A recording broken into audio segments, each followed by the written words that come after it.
नमस्कार दोस्तों, हमारी यूट्यूब चैनल में आपका स्वागत है। आज हम देखेंगे लंब आलेख। इसको स्तंभ आलेख के नाम से भी जाना जाता है या दंड आलेख। दंड आलेख यानी कि स्तंभ आलेख में दो अक्ष होते हैं। मैं जो रेखा खींच रही हूँ वो अक्ष का नाम है एक्स अक्ष। वो एक्स अक्ष है। और जब दूसरी रेखा वाई अक्ष, यहाँ ये ऊपर वाला अक्ष वाई अक्ष के नाम से जाना जाता है। यहाँ गिनती होती है। ये स्तंभ आलेख है। यहाँ विद्यार्थियों की संख्या बताई गई है 50, 100, 150, 200, 250, 300, 350। यहाँ 1, 2, 3, 4 और 5, तो एक कापा बराबर 10 स्टूडेंट होंगे। यहाँ 10 स्टूडेंट होंगे। 2 कापा बराबर 20 हो गए। 3 कापा बराबर 30, यानी ये 5 कापा बराबर 50 स्टूडेंट है। यहाँ देखा जाए तो एक्स अक्ष पर शैक्षणिक वर्ष बताया गया है। वर्ष यहाँ 2003, 4, 4, 5, 5, 6, 6, 7, 7, 8 ये वर्ष है। अभी यहाँ देखें तो 2003-4 में स्कूल के स्टूडेंट की संख्या थी 100। स्टूडेंट के स्कूल की संख्या थी 100। जब भी 2004-5 में स्टूडेंट की संख्या थी 200। स्टूडेंट की संख्या थी 200।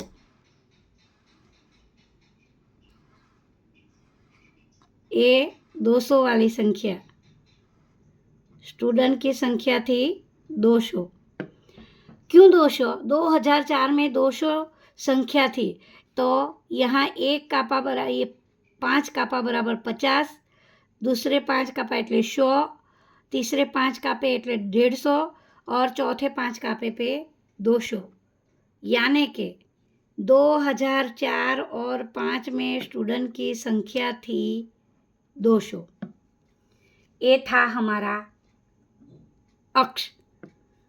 एक्स अक्ष के वाई अक्ष तक जाने के लिए यहाँ विद्यार्थियों की संख्या दर्शाई गई है वाई अक्ष पे।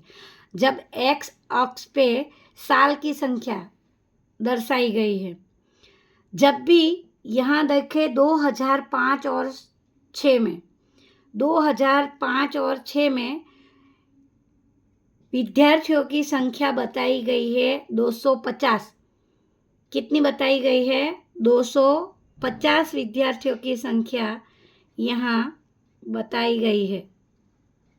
ये हमारा स्तंभ आलेख है। ये हमारा स्तंभ आलेख है। स्तंभ आलेख को दंड आलेख या लंब आलेख के नाम से भी जाना जाता है। दोस्तों, 2005 और 6 में स्टूडेंट की संख्या रही है स्कूल में 2005 और 6 में स्टूडेंट की संख्या है 250। यानी कि 250 यहाँ है और ये लाइन है 250 तक जाती है। यहाँ 250 तक यहाँ है। अब देखें तो 2006 और 7 में स्टूडेंट की संख्या है 300। कितनी है? 300।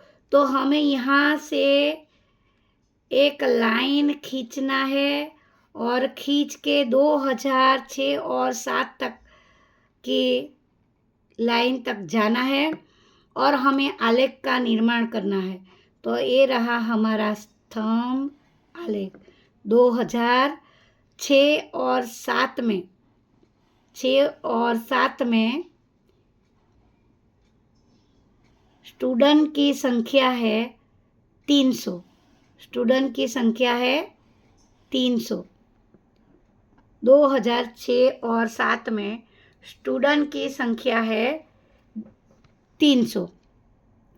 और जब देखें तब 2007 और 8 में ये बताया गया है एक्स अक्ष पर 2007 और 8 और वाई अक्ष पर बताया गया है स्टूडेंट की संख्या। यहाँ देखेंगे कि 2007 और 8 में 350 स्टूडेंट है।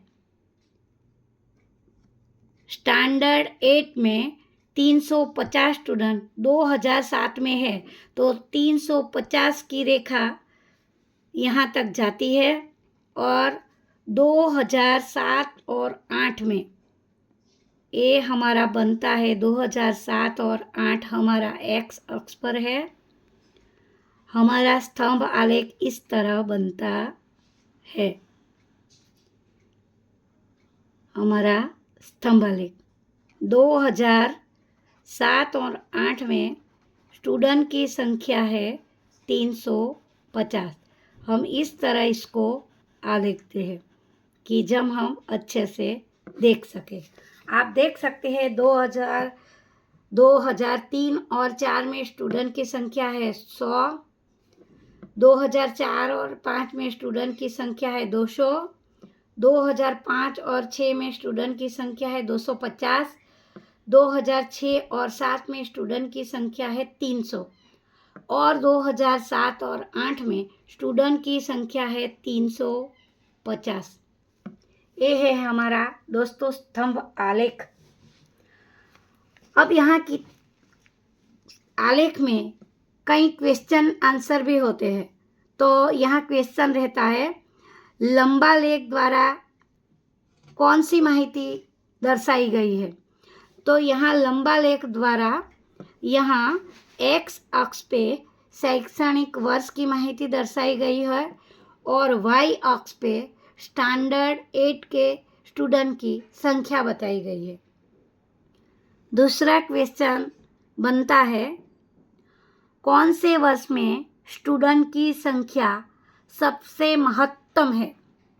सबसे महत्तम, तो यहाँ आलेख के हिसाब से हम जान सकते हैं कि सबसे महत्तम संख्या ये रही होगी, यानी कि 350।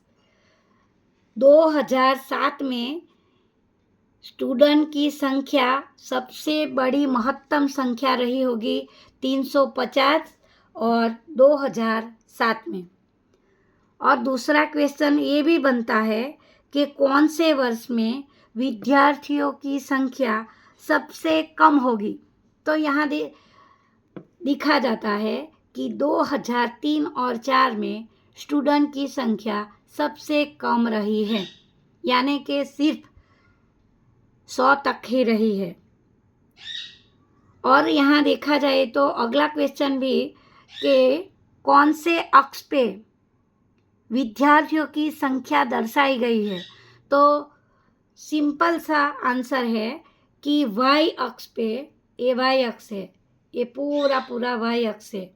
वाई अक्ष पे स्टैंडर्ड 8 के विद्यार्थियों की संख्या दर्शाई गई है। अगला क्वेश्चन बनेगा कि कौन से अक्ष में शैक्षणिक साल की संख्या दर्शाई गई है? तो दोस्तों ये वाई अक्ष एक्स अक्ष है, तो ये एक्स अक्ष पे शैक्षणिक वर्ष की संख्या ये यानी कि 2003, 2004, 2005 की संख्या बताई गई है। इस तरह से आलेख में स्तंभ आलेख, इसको लंब आलेख या दंड आलेख के नाम से जाना जाता है। जब भी आपके सामने स्तंभ आलेख का निर्माण करना है तो यहाँ एक कापा बराबर यानी कि एक ग्रीन लाइन बराबर 10 स्टूडेंट लिया गया है, दूसरी ग्रीन लाइन बराबर 20 स्टूडेंट लिया गया, तीसरी ग्रीन लाइन बराबर 30 स्टूडेंट लिया गया है, चौथी ग्रीन लाइन बराबर 40 स्टूडेंट लिया गया है और पांचवी ग्रीन लाइन बराबर 50 स्टूडेंट लिया गया है। तो यहाँ एक सूत्र भी बनता है कि 1 सेंटीमीटर, एक ग्रीन लाइन में एक बॉक्स रहता है, वो बॉक्स रहता है 1 सेंटीमीटर। 1 सेंटीमीटर बराबर 10 स्टूडेंट। 1 सेंटीमीटर बराबर यहाँ 10 स्टूडेंट लिया गया है। 10 स्टूडेंट के हिसाब से यहाँ देखता है, यहाँ देख सकते हैं आप, 10 स्टूडेंट लिया गया है 1 सेंटीमीटर बराबर। इस तरह 50 स्टूडेंट का 50 50 50 50 50 का ये आलेख रचा गया है y अक्ष पे स्टूडेंट के संख्या का, और यहाँ शैक्षणिक साल यानी कि x अक्ष पे शैक्षणिक साल का, शैक्षणिक वर्ष का y x अक्ष पे दर्शाया गया है। इस तरह हम कभी भी कहीं भी स्तंभ आलेख का निर्माण यानी कि लंब आलेख का निर्माण या दंड आलेख का निर्माण कर सकते हैं। दोस्तों, आपको जानकारी अच्छी लगी तो हमारी चैनल को लाइक, शेयर, सब्सक्राइब करें। आपका धन्यवाद दोस्तों, धन्यवाद।